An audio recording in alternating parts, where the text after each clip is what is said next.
Hello, everyone, and welcome to Nursing to Be and to Do, your one-stop shop for health literacy.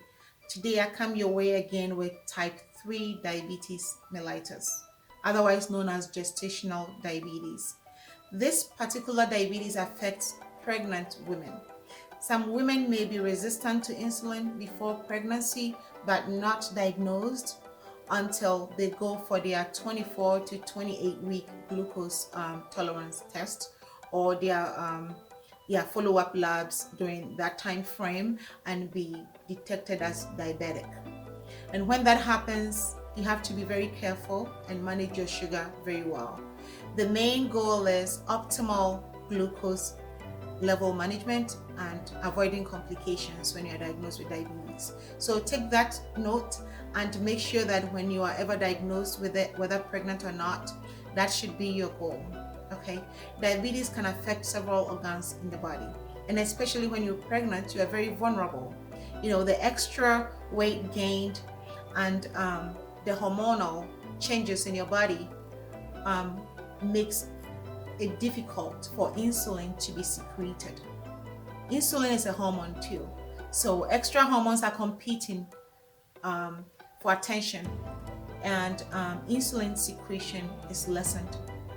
And it could also be that your body is resistant to the insulin that is secreted because of the pregnancy effects. It could be the hormones, it could be the extra weight that you gain when you're pregnant. So it could be multifactorial. So you have to pay attention to your body when you're pregnant. Don't just let things go just because you're pregnant, you're eating anything you want. You have to make intentional efforts to make healthy choices. If you have pica, direct your mind to healthier options to help you. Because when you're detected to have gestational diabetes, most likely you end up with diabetes. That means your risk factor increases and you could end up with diabetes even after the pregnancy if you're not careful. So you have to be intentional about the therapy, the treatments, what you need to do, watching your diet, exercising, and choosing healthy lifestyles. In the United States, 2 to 10% of diabetes mellitus is attributed to gestational diabetes, about 2 to 10%. So it's a wide range, which doesn't mean that it doesn't occur. It's possible. Even though it's 2 to 10%, it means it happens. So we still have to be cognizant of the fact that this is real, it happens, and it can happen to you when you're pregnant.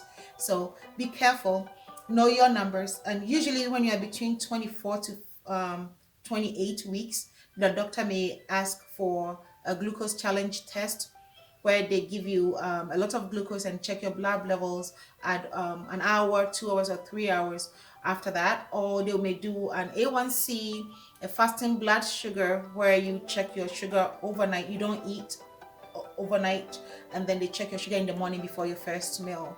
Or it could also be a random sugar check just to make sure that you don't have diabetes, because diabetes can significantly affect the outcome of your pregnancy.